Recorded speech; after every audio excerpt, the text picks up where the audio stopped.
And we're live. Good evening to all the viewers that have joined us. Welcome to Z Talks. And This is our second episode in our cybersecurity week. We have with us Colonel Inderjeet Singh. Thanks a lot for sparing your time and coming to share your thoughts about this topic. Thank So, you. I would like to start with something, a bit of a continuation from the last time. So, Mr. Vinod came up here and he made one point that today if I have my mobile phone in my hand and if I leave and after some time when I come back I don't see my mobile phone, I would know that someone has access to my personal information, to my privacy, and that'll be a threat to me. But what's even worse that I have my phone in my hand, but I don't know about the fact that someone else has access to my privacy, to all the documents that are present on my mobile phone, and that's something that's even more dangerous. So coming today to there's so many more devices that are coming up in the internet of things, like we have Alexa, and all those cars that are coming up, which are also IoT enabled. So think about a day when you go up to your car and you want to drive up to your office, and someone has hacked into your car and you can't open it anymore, and you have to give about 100 or 1,000 rupees to open your car. So moving towards that kind of a world where in IoT devices and things like these, if these also can be compromised, it's going to be a big problem in the future. And Colonel Inderjeet Singh has an experience with cybersecurity, with IoT, with blockchain, and some other emerging technologies that are coming up today. So, first of all, sir, can you just give our viewers a brief introduction about what you are doing and your experience in this field and how you came up to this field? Yeah, good evening, everyone. And just to introduce myself, I'm Colonel Inderjeet, and I am Chief Cybersecurity Officer at Vara Technology. And our aim is to bring in all the cutting edge technologies into India. When I say the cutting edge technologies, we're talking of the zero trust, we're talking of phishing technologies, we're talking of the deception technology. Then we're also talking of something into the social media OSINT tools, darknet technologies. So there are whole set of technologies which are very interesting today, and you can really work on them altogether and learn about those technologies. And these are technologies are the future which we are bringing in. And Vara Technology, we are headquartered in Calcutta with our office at Bombay and Delhi. And I had the cybersecurity vertical for them. And this is what we bring in. And as regards my background, I am an alumni of IIT Kharagpur. And thereafter, I was in 25 years for with the Indian Army, and then I took a plunge to come out and in the corporate. And today I'm there with you. So it's a pleasure being with you today. That Great. Also, yesterday we had day before yesterday we had Vikram sir, who was also in the defenses before going on to cybersecurity. So I also wanted to ask you this question. I asked him as well that how easy or difficult was it to move from the physical defenses to cybersecurity and the cyber Okay. defenses? You know what it was, because I was born into IT. So way back in 90s, I was born into IT. I have seen the transition of how the IT has come from DOS to Windows 10 and to Linux, and how the cybersecurity has evolved in last couple of years. You know, almost 2 decades now. That's the first time when we were thinking of the viruses hitting you, viruses, you know, hampering your networks and safeguarding the antivirus stuff. And today, when we're talking of the AI and talking of tools which are trying to protect your network, so the whole gambit of the tools which I have seen all throughout my life, the various kind of networks, which have been very interesting journey for me. And I also was handling the cyber part into the defense, so that was a very easy transition for me altogether.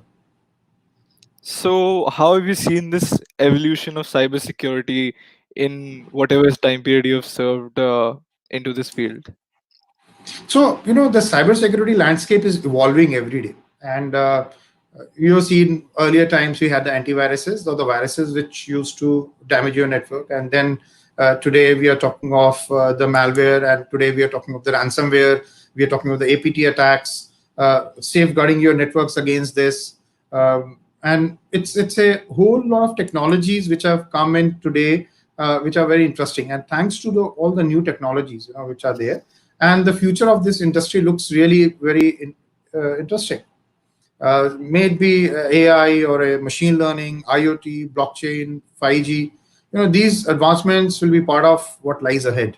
When I look at from the technology perspective, and also, they have been all we've been talking of the digital technologies which came in, cloud computing, automation, robotics, your cognitive systems, your virtual reality. These technologies have in fact impacted the whole industry. Earlier, we used to talk of IT only to a certain segment, right? Today, whether it's your education, whether it's your healthcare, whether it's traveling, your payment, your manufacturing, your personalized consumption, all the industry and the businesses are being impacted by it. And something like a word called everything as a service is evolving. So that is the kind of the transition what we are trying to see today. And in years to come, especially with the COVID-19 today, what we are encountering, the complete game is going to change. The way we are doing business is going to be a new normal, right? It's not going to be the way what used to do 21 days back. So it's going to be very different from what you're doing. You see your children being educated from home, small kids. We working from the house. We are extracting all the data while working from the house. We never thought we will do that. So at the same time, when the technologies are coming in, the cyber threats are increasing. And that is where we have to now gear up to the newer challenge of the cybersecurity. Just to say here, like earlier times, we all had classic perimeter DMZ kind of environment where you had the DLPs in place, the identity management in place, your application servers, your database servers, your web application firewalls, endpoint controls, network security, physical control. So everything was within the perimeter, within the four walls. And today, when I look at it, 21 days now, is everything is porous.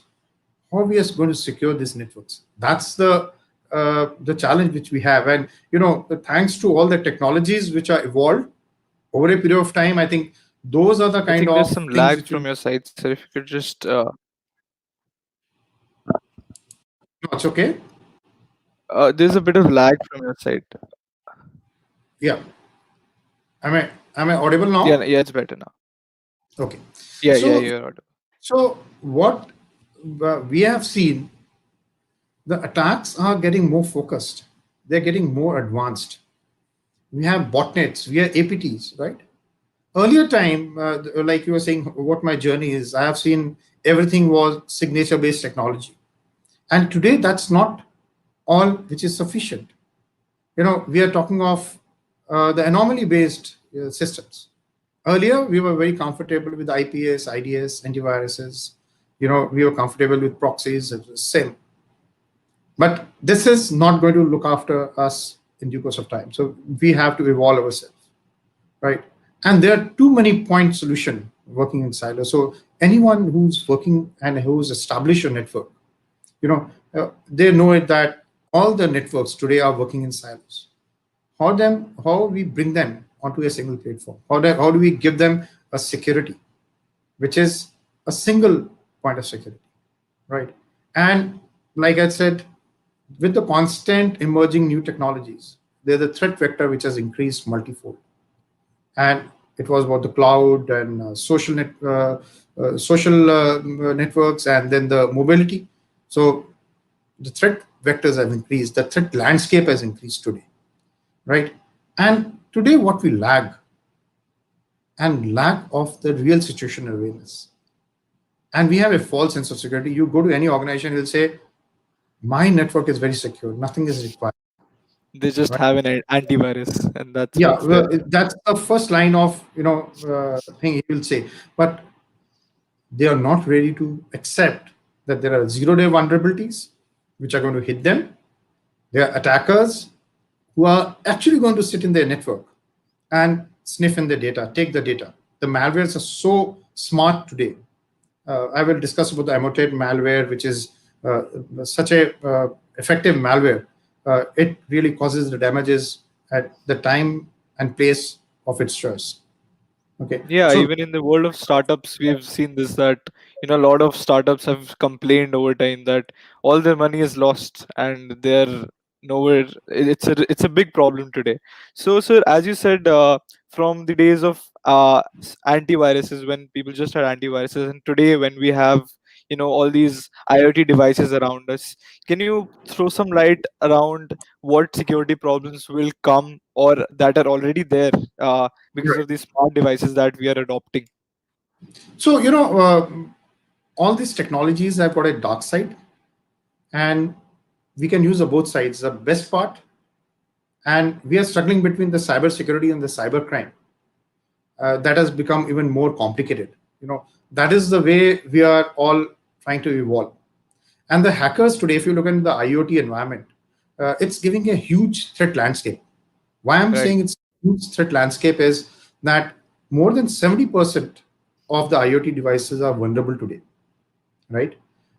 They have weak passwords, their encryptions are very weak, and they generally lack a granular use of access permissions. That is where they have a challenge. Then other problems, what they really have is, when they deploy a IoT device, they are left unmonitored at times.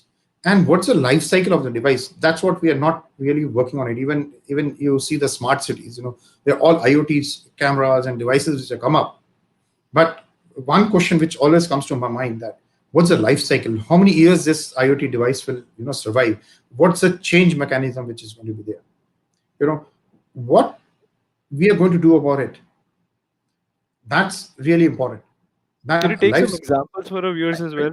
What all, how all these devices can be compromised? Some example if you So have. many IoT devices, they create a backdoor into other systems, right? Leaving them vulnerable to attack. What practically happens is, you see how a vulnerability gets created. Primarily, I have an IoT device. I have written a code. Okay, you bring in your IoT device. You written a code. My code and your code may not match. Your code, it will be taken as a vulnerability. Okay, who's going to look after that? And most of the IoT manufacturers also leave backdoors. That's another problem which is there. And like a IoT device, they have very small space for the encryptions. Like you all are aware that the chips which are there for the IoT, boards and all, there's very less for the encryption to be put into it. So they don't have endpoint security at all in them. And how you manage that endpoint devices, right? And just imagine if your complete network with the IoT devices is being uh, damaged by a malware, infected by a malware, and your complete city goes for a 6 or it goes in dark. That's very much possible today. And hackers are getting better and evolving at a faster rate. They know which tool to use, and they have more tools at their disposal. These are some of the security devices. So if you have a IoT device, even if you are being hacked, you'll you'll have to patch again. Again, you will be hacked. You will have to repatch it again. Again, you will be hacked. You have to repatch it again. But what is the cycle? What are the updates for that IoT devices? What are the security patches for the IoT devices? How and when are we going to put those patches in place? You know, Once you install a IoT device, don't think that that's going to last long with the same set of code. You keep on updating the code as and when it requires. You keep on updating the technology when it's required. What's the cycle of that? That is where we are, trying to work it out. And one of the product, in fact, we are trying to bring into India is the finding the vulnerability in all the IoT network. So the finding a vulnerability into a network of IoT devices is a bigger challenge right now. So these are some of the technologies which we are working on, and we are trying to bring in those technologies into India. So that So brings out a lot of career opportunities as well. These yes, vulnerabilities that are being created by these devices. so So so what practically, all? Yeah, yeah. Sorry. here I will bring out one more thing. The malware analysis, Yeah. very important. And for the career, people who are in the cybersecurity domain want to really work into the encryption. That's the area which is very evolving. Second is the malware technologies which are there. So the malware analysis is more important. That's the area which they can really focus on, right? And penetration testing of the IoT networks. This is again an area which is quite wide. It's quite open, and people can really work on that particular area. Any other specific field that, for say, an IoT expert could probably work on to aid the cybersecurity field? So primarily the coding is very important. Coding is very important. The second part I can work on is the blockchain along with the IoT. Okay, like for example, if you have an IoT network and you have authenticated all the devices, right? The AAA part of your network, what you have done. Now, if any malicious device comes into the network, how are you really going to identify it? Okay, so you can have a blockchain which can come into it. And in addition to the blockchain, which gives you the authenticity, it gives you the protection against the DDoS attack, it gives you the endpoint security. So those are the features which it will give the blockchain to the IoT. One thing which will be very interesting, I think, if people are really interested to work it, all the IoT devices are the edge computing now. And we also talk with the terminology called the fog computing. Okay, here and also we can also talk of the cognitive computing. So people who really want to work in a combination of AI with a blockchain and IoT, that's a field where they work on the cognitive computing. And put together, this will be a big, field to get the best results in times to come. So that is where we have to focus our, energies to. So, before coming to the next technology, you mentioned how all of these emerging technologies are so interrelated and connected to each other. But I, as a student itself, I feel that there's a big gap between, what we have been taught in our colleges and our schools, the curriculum, and what actually is the industry, or what exactly does the industry require today with all these technologies and all the experience that you need, all the things you need to learn before, actually implementing those technologies. So do you think there's a large, do you too feel there's a large gap between these two? Yes, of course, there's a large gap, and we need to realign to the industry because that's the main focus which you have after coming out of your college. And for example, the AI when we talk of, and there's a common question that with AI, are we going to lose jobs, right? But I will say we are not going to lose jobs. Only thing is we need to realign ourselves to those job roles, and there are almost 30 35 job roles which have already been identified, which are there. And I personally feel that the academias too are taking note of those particular thing, and academias are training their staff through the FDPs, faculty development programs, to align to the new technology. That is how in times to come you may be feeling the gap which is there right now, but after the faculty is being trained on the newer technology, they're definitely going to be equipped with these technologies, and they're going to be teaching you as part of your curriculum. And most of it, you would have seen that AI and data science are already coming to in your curriculum for that matter. So things are going to change. It's a matter of time, but definitely it's a right now. If I look at from your perspective, where you are looking in for a job at right now in 2020, you don't have the right skill set to get into a job for with that kind of thing. You need to align or skill yourself on your own, right? Maybe you Right. have to course in the data analytics or the data science and the machine learning. Uh, and also, if you have in a blockchain, if you're interested in getting into blockchain, so then you have to learn all Yes. the technologies of the blockchain. So that is how you have to work. So the realignment of yourself to these technologies is very important right now.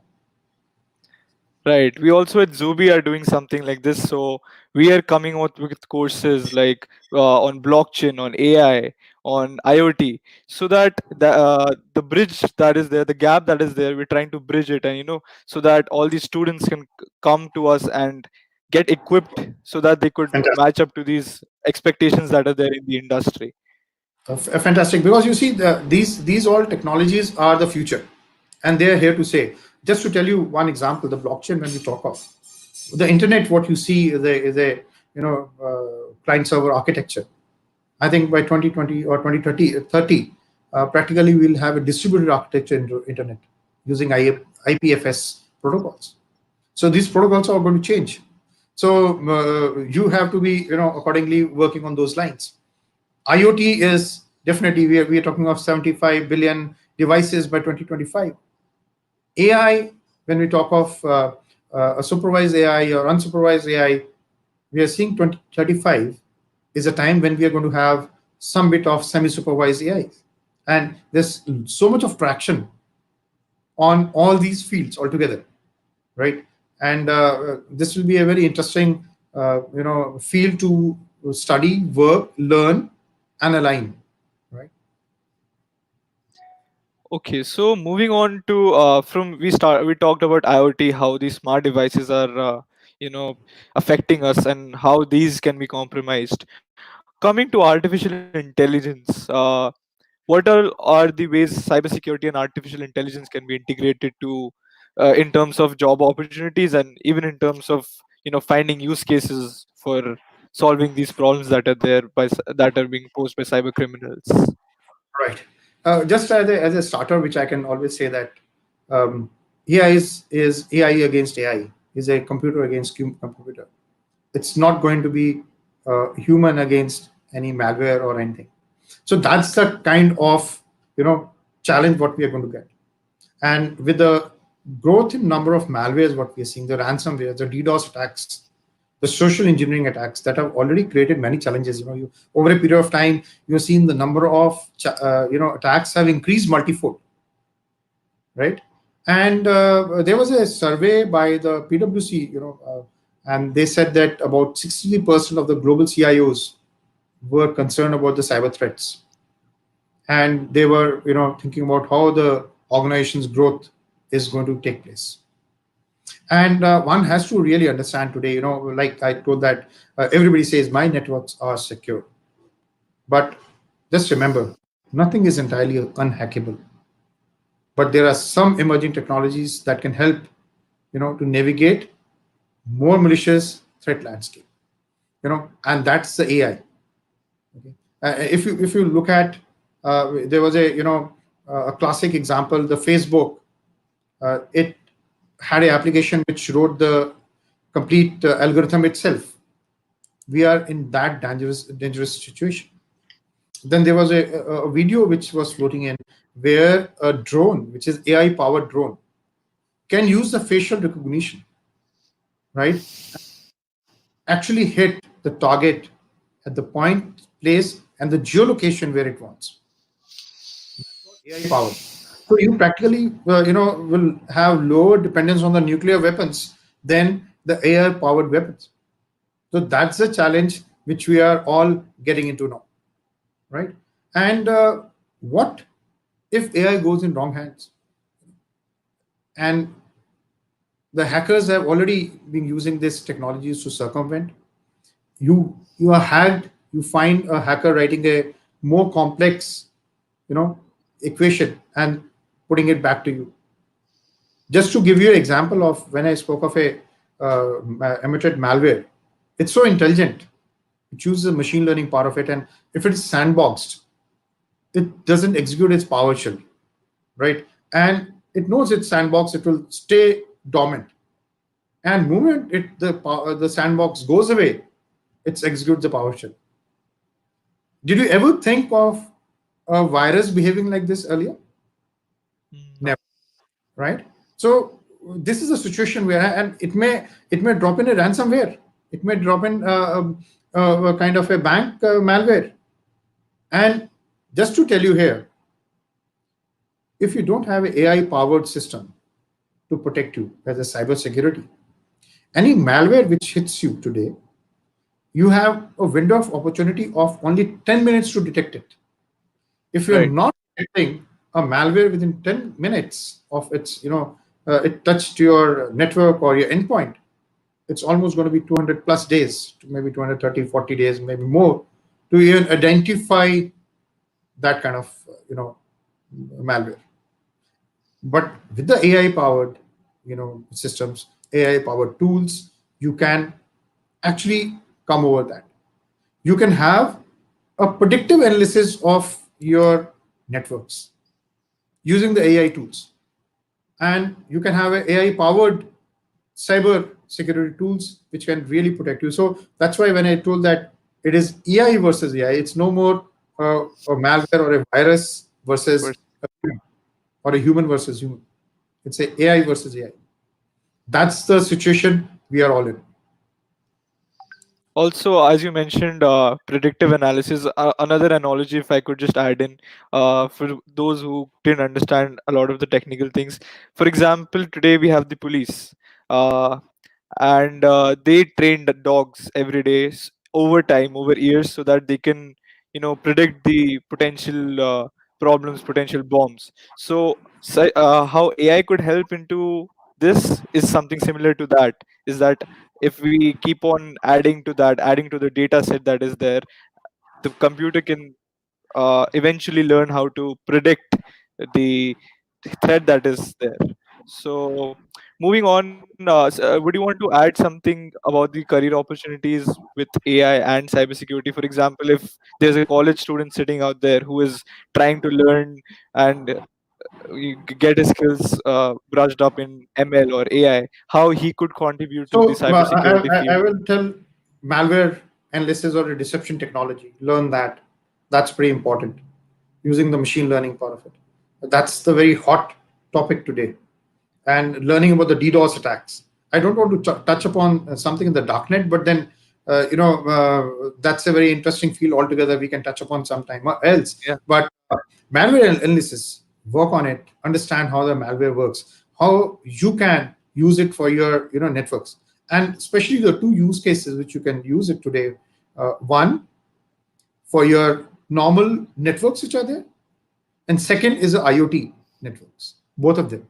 So use those technologies. It will be of really interest to you how you do the malware analysis and how you find out a malware hitting you. And one of the technologies which will be of interest, another one is the deception technology. Something right. different. I just want to talk here about something different also. While you've been talking of this technology using AI, uh, we spoke of a perimeter defense for your network, right? But today you're all sitting in your houses. Okay, where is the perimeter of your college or organization? So perimeter is gone. It's all porous. So your machine, you have been accessing any data, you have been accessing any website, you have been accessing games also, you have been accessing TV also. So you're doing everything. But your network was designed to work only for your application or the data which you are supposed to work on. So there is something called a zero trust technology. That's the future. And if you can really work on a zero trust and the micro segmentation, that will be really interesting. And that's the future of technology. So while we talk of the AI in the cybersecurity, zero trust, when we talk of it, it actually looks into the AI, the ML, and the data science. So primarily, what you're doing is zero trust. The micro segmentation is you're granulating each traffic in your network. And just to give you some kind of interesting figures, like we have been protecting our networks by the firewalls. And do you know how much percent of data you're primarily protecting yourself? And you'll be shocked to hear that that's a north-south traffic, which is only 17% of your overall traffic. So 83 or the 85% of the traffic, you're not even touching, you're not even checking it out. That's where the AI can help you. The machine learning can help you to find that granular challenges which are there or the vulnerabilities which are there in the complete network. That's a zero trust. Okay, so that's I guess a good point to mention for AI and cybersecurity. But coming on to the next technology that is really important important when we talk about cybersecurity, blockchain. And blockchain, as a technology, has always talked about trust, has always talked about a network. And if you could tell about how cybersecurity is related to blockchain and vice versa, also explaining how what blockchain is really about to our viewers, because I'm a bit paranoid that they won't really know, most of them won't really know what the blockchain technology is today. So if you Right. could just throw a bit of light Okay. on that as well. Okay. Okay. I'll go with a very rudimentary example as what's a blockchain from going Yes. from. It's a distributed ledger. We talk of it's a distributed ledger. It's a authenticated. We have the ledgers, the data going in, and everything. It's unhackable. Transparency and all that stuff. A rudimentary example. We see in our grandma or mother sewing the sweater. Everybody's seen that. And just imagine when she sees the sweater and she suddenly finds there is a problem in the middle of what she has sewed. What does she do? Either she has to unsew it, go repair it, or she just leaves it. That's it. Second example, you see the flock of birds flying, right? And no bird hits each other, right? That's the beauty. That we say it's a sensors, AI. There's a human AI. They're intelligent and all that stuff. They have distance kind of sensors which are there with the birds, but no bird hit each other. I've never seen it. It never happens. That's the Yeah. rudimentary example of a blockchain. So blockchain is one. It's a distributed ledger. So each bird is a distributed ledger. Whatever is happening in those birds. Or when we're seeing the sewing the sweater, so each node, the data goes in, it is stored there. Unless and until everybody says it's okay, the data would not be, you know, ratified. So Every that intersection between the hues, right? so there's a consensus between everyone. Till the time I don't give a consensus, I'm not there. Okay, it doesn't work. So the transparency, it's immutable. You cannot double spend it, right? It's distributed. So all those features, if we put it, the blockchain gives immense kind of capabilities. Especially now when I talk to the cybersecurity, in an organization when we talk of blockchain, just to to be make all the viewers interested, what's the blockchain all about? The question would be, where's the blockchain, right? Are we going to rewrite each line of code what we have done? The answer is no. It's only realigning your complete codes, right? Or the ledgers, or the nodes which you're going to create within your network, right? Now there are three kind of scenarios where the blockchain practically works. One is a open scenario which you're seeing. We have nodes all across the world today, okay? And moment you do any transaction, it gets to all the nodes, it gets updated, it gets ratified, and after that, it takes a couple of minutes before it says this block is okay, and the block is built. Okay. Now, what happens if you're in an industry, if in an organization? How do you want your complete data to go out in open? The answer would be no. So practically, what you do is you talk of a permissioned blockchain or a private blockchain. So earlier one which I spoke was the public blockchain, okay, or the permissionless blockchain. So you in an environment itself can have a permissioned blockchain, though it defies some of the rules. I'm not saying that it's 100% what I told earlier. It's the same thing, but it defies some of the rules. But it's a permissioned blockchain. Secondly, what you can do is you can have a blockchain as a service. So you may be having different kind of applications which are running. You have a CRM, you have application data, you have your customer data, or you may be having a different kind of the solutions which are there in your organization, a typical organization. Now they're all working today. You're very happy with it, with the HR and all that stuff. They're all working. Now you want to implement a blockchain. How do you implement? You want to make them come onto a single platform. So you can build a blockchain as a service within your organization. So that's a permission document and it's a private. Okay. And the data doesn't go beyond the four walls of your network. So that gives the advantage to you. And the industries which are using it very effectively, one is the banking industry. They have advantage. You say, for example, the Swift transactions, what we talk of, the international transactions which are there. It takes time, and you have a chance of somebody getting into it. You can assure your Swift transactions. Other banking applications, your eKYC itself. Just for example, you are going to a particular bank and you applied for a bank account. You already have a bank account. You're applying for a scooter loan or a car loan. The guy comes, does the KYC again. After some time, you want your personal loan. You have again a KYC done again. You buy a credit card from the same bank. You have your KYC again. Now I can implement a blockchain and put all these applications onto a single platform, and I will do only KYC once. So once you go, when you go to the bank next time, it doesn't make a difference.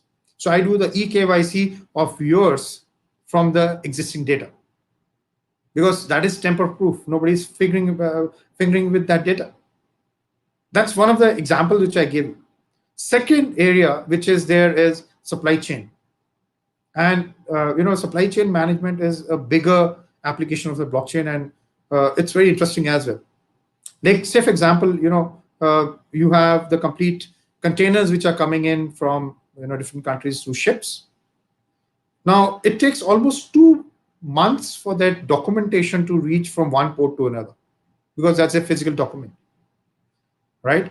Now if I have a blockchain, my documentation comes within minutes, and the moment the container lands into a port, it's ready to be released. So that's the advantage what we are getting with the blockchain. But nevertheless, uh, blockchain can prevent variety of data breaches. It's taking care of a lot of cyber attacks. And to tell you here, it requires immense amount of power, and almost you need to control 51% of overall nodes to hack into the blockchain. So it's against the identity thefts, the cyber attacks. They cannot happen, right? So that is important and ensures that the data remains private, and it is all secure in all the blocks it creates to maintain transparency, right? And most of the industries today are using it. Coming on to some of the advantages of blockchain, when I talk of it in terms of cybersecurity, again, uh, chances of DDoS attacks, which are very common today, gets reduced. You have improved PKI, that's a public key infrastructure, right? The keys which are there for the transaction. You have easy hash codes which gets exchanged, right? And you are been secured hash codes which come to you, and you are able to identify whether that hash code has been manipulated or not manipulated. You have protected private messaging, which is it gives you a cutting edge privacy and data integrity, and it also safeguards edge computing with authentication. you know so these are the kind of advantages from the cybersecurity perspective. And any area, any segment, any industry, it's touching upon, and everybody is trying to get the hang of blockchain.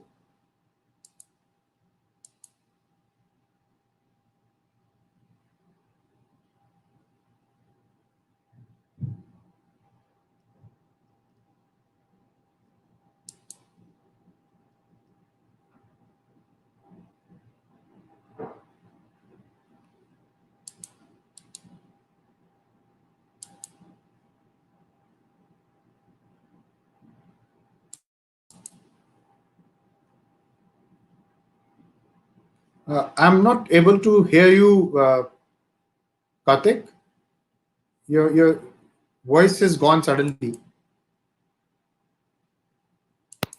Can you hear me now? Yeah, I can hear you now, please. Okay, sorry. So yeah, I was trying to ask a question at that point of time. I guess this is the problem.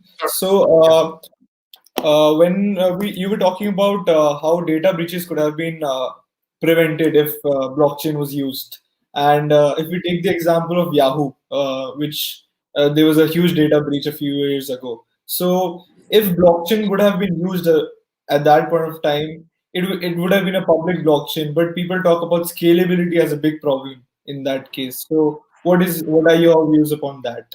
So I just touched upon the point of the permissioned blockchain within an environment Yeah. or a segment or an industry. So that would be the better way of working. And of course, Yahoo example, when we take off a blockchain, would have been there. It would have definitely uh, been a better edge from the data breach, right? Okay. So now moving on to something that is more current. A lot of problems have been faced by cybersecurity firms such as yours as well, I'm sure, and a lot of other problems during this time of a lockdown when there are problems such as phishing attacks that are increasing. Uh, People are using more and more of these video conferencing tools, and for example, if I would mention, Zoom had a lot of problems in the Yeah. cybersecurity part of the system. So, would you like to throw a light on what all problems might come ahead, and how we could address the ones that are already there? Okay. Let me throw some figures at you. And to Yeah. tell you, most of the Android phones or the Android applications which are coming up today, uh, the hackers are trying to access data from your smartphone or encrypt device for ransomware. That is increased. And to tell you, an app called WHO itself had a app which came up, I think WHO healthcare or something like that, for the COVID. Okay. And that's the kind of attack which are happening. So you have a lot of phishing mails which are coming up. And to tell you one more, there are almost a creation of 1 lakh new COVID web domains, right? Which can be treated with suspicion over a period of time. Even though all may not be malicious, but then just see the huge number of uh, you know domains coming up. That's really surprising. Every day you're getting a mail or an application link or a SMS to open a kind of the SMS where you're being either phishing attack or a wishing attack or the smishing attack. So those are the things which are there. And coming on to the Zoom, so Zoom had a basic look of their security, and the algorithm which creates the code, the Zoom ID, can be created by an algorithm. That was a pretty simple thing. And most of us, we don't use the passwords or the passcode while creating a Zoom link. And this was the one area which was the challenge. Second is they had the complete data going through China. So that was another second challenge which people are facing today. And all organizations are getting COVID-19 phishing mails. So that has increased phenomenally very high. Czech Republic, in fact, was not able to print their reports last month because of the malware attack or the phishing attack which they happened. So we have to be very careful about these attacks now, right? And if we are very cautious about it, uh, because the hacker is very intelligent, he will lure you through to click on a malicious link, and tell you to download a rat on your device. And once you have that the remote administration tool on your on your device, you're gone for a six. So you will lose all your data, or he will ask you for a ransomware, right? So those are the challenges which are there. And here I will like to tell something about the SMEs or MSMEs who are there, you know, how they need to align themselves to this kind of threats. So at a strategic level, at a company level, where you're a CIO or a CISO, you have to think of your business continuity plan. So we have not thought of it earlier, that when we are working from home, the complete workforce is working from home, how we are going to have that. What's our risk management? What are the risks which are identified? How are we going to mitigate the risk in case it happens?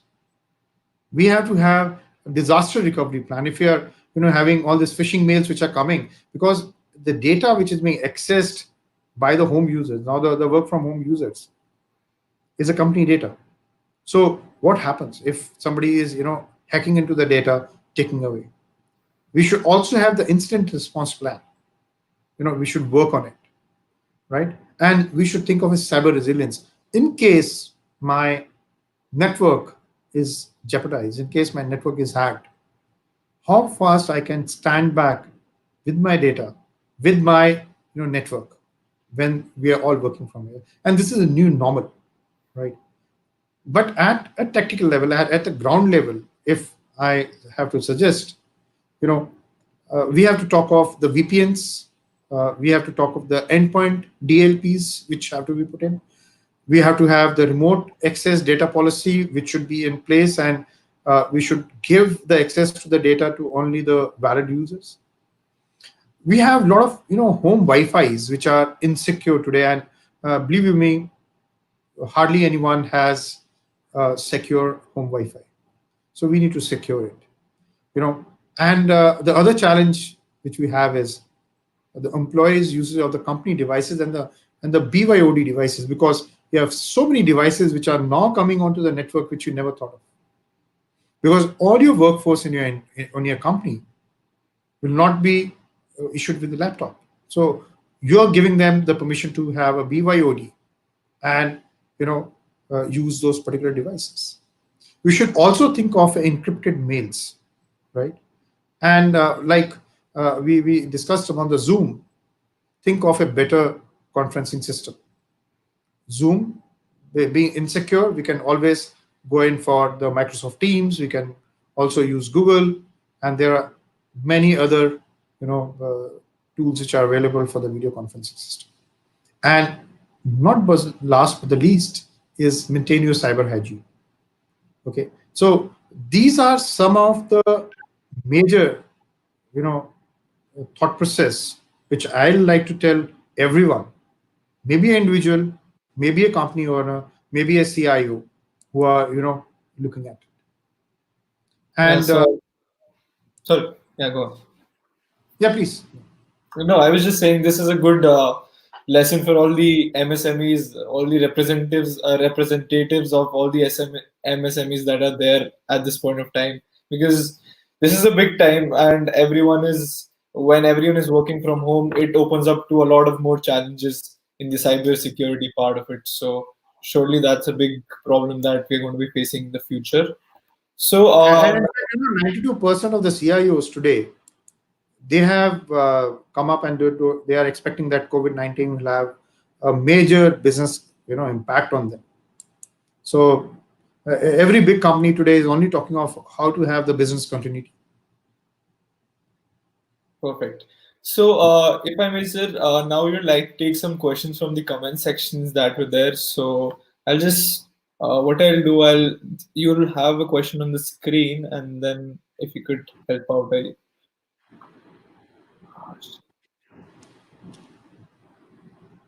you want to choose any, it'll be great. So, I'm not sure about what's crypto jacking. So, if you would be able to throw some light on it, it would be great. So I will tell what are the other questions which are there, so we can just Yeah, take those. sure.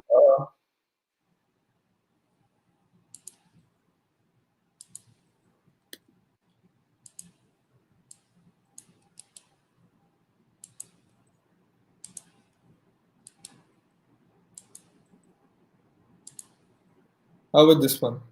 Yeah, What if there is a continuous growth in compliance obligations? right.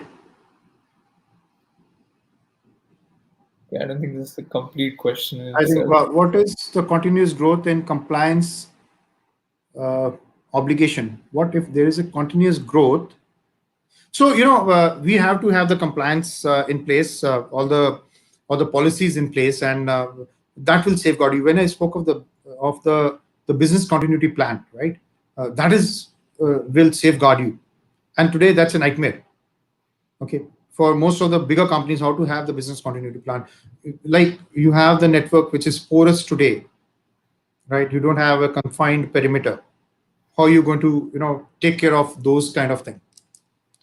Yeah. So the other point, which the crypto jacking is, like if you remember, there was a app which came up in the Chrome itself, that you want to uh, have your computer, giving your power for the mining or the date or of the bitcoins. Yeah. So that particularly happens is, one is that you may agree to do that particular thing, and second is that if somebody adds a malware or it injects a kind of a phishing mail and you click on it, and you are inadvertently giving your computing power for the bitcoin mining. Because all the people today who are trying to mine, they have a pool of miners. Okay, there are, most of the pool of miners are the willing miners who are there. And uh, but what happens is, you require higher and higher power today, the hash rates, to mine a particular bitcoin. The number of bitcoins which are going up, the complexity of the algorithm is also gone up. So when your browser is being inadvertently being used for your mining, you're being cryptojacked. Okay, so you're giving your powers inadvertently to that hacker. Okay. So your question is, how cybersecurity is important for national security?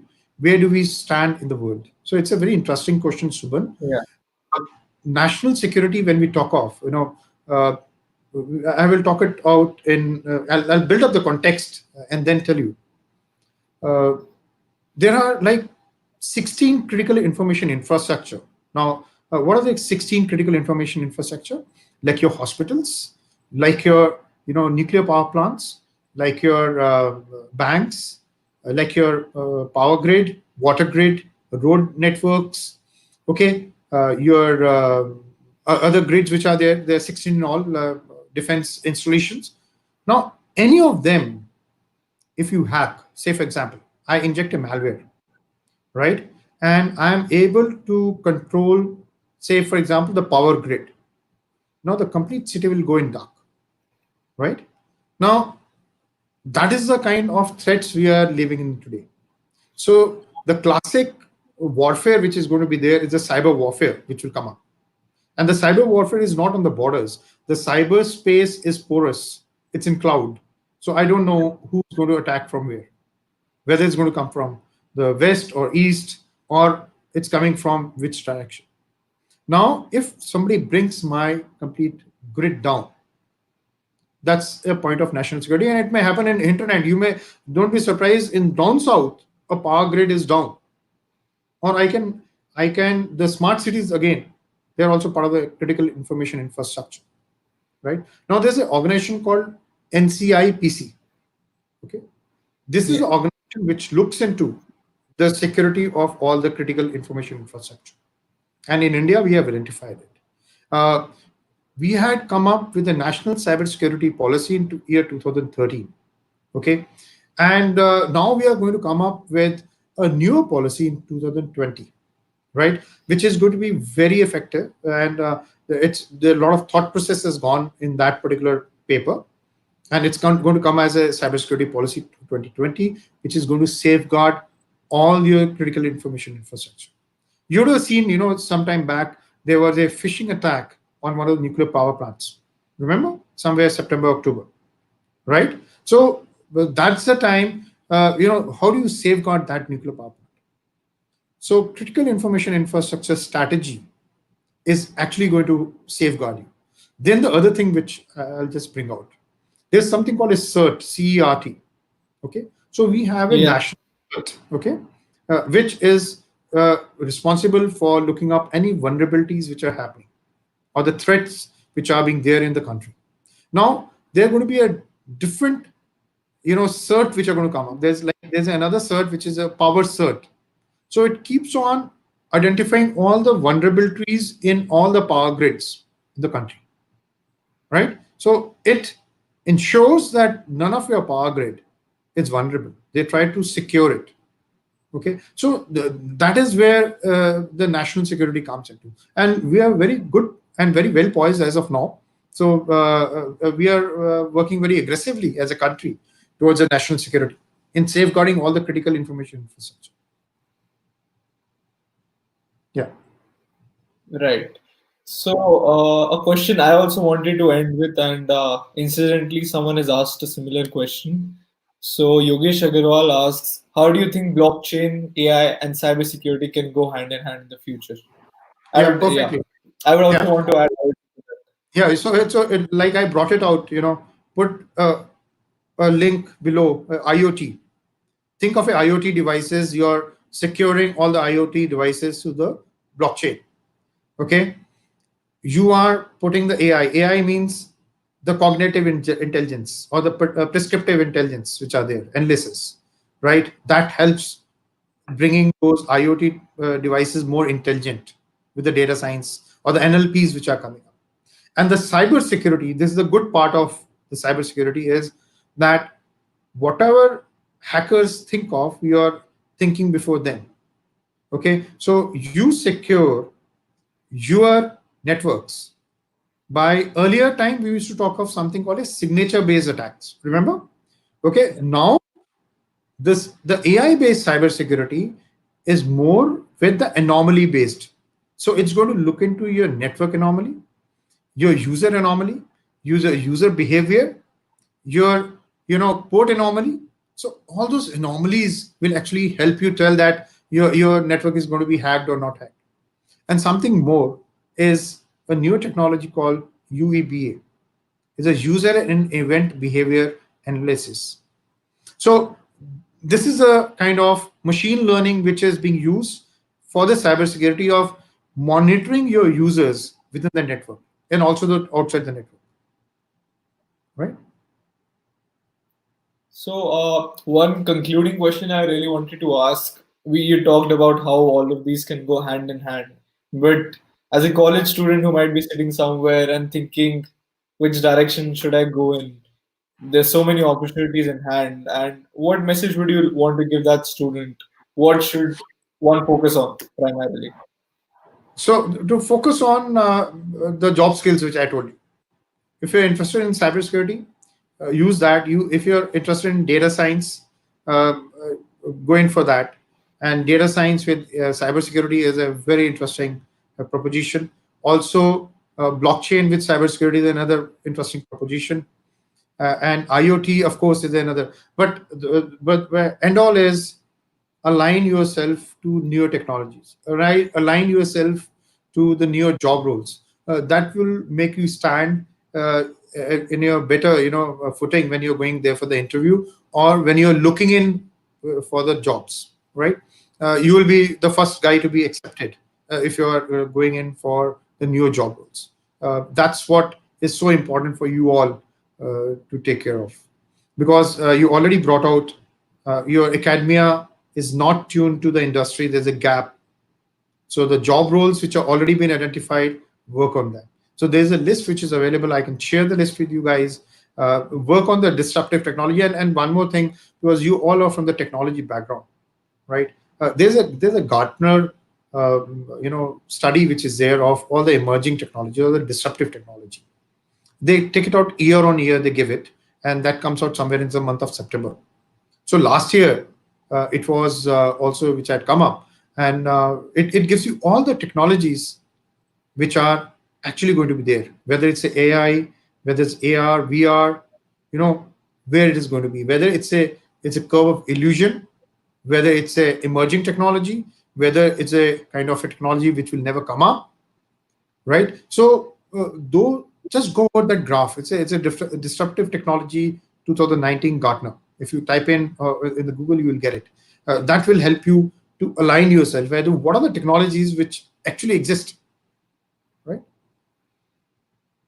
Right. So, as Sir has reiterated throughout this session, that knowing, you'll always have an edge when you know anything about these technologies. And as you all students know, that there's a big gap that is there in the academia that is there and of the technologies that are required in the industry today. So, as I already told you, Zubi is coming out with a lot of courses on blockchain, on AI, on cybersecurity, on IoT, and we're coming with them really pretty soon. So if you're really interested in cybersecurity, as sir has told you, all of these are really interrelated. They're connected to each other in three or four folds. So it's a good time to switch to these technologies and come up with cybersecurity solutions, because cybersecurity today is not just an option; it's a necessity, as was said by previous speakers as well.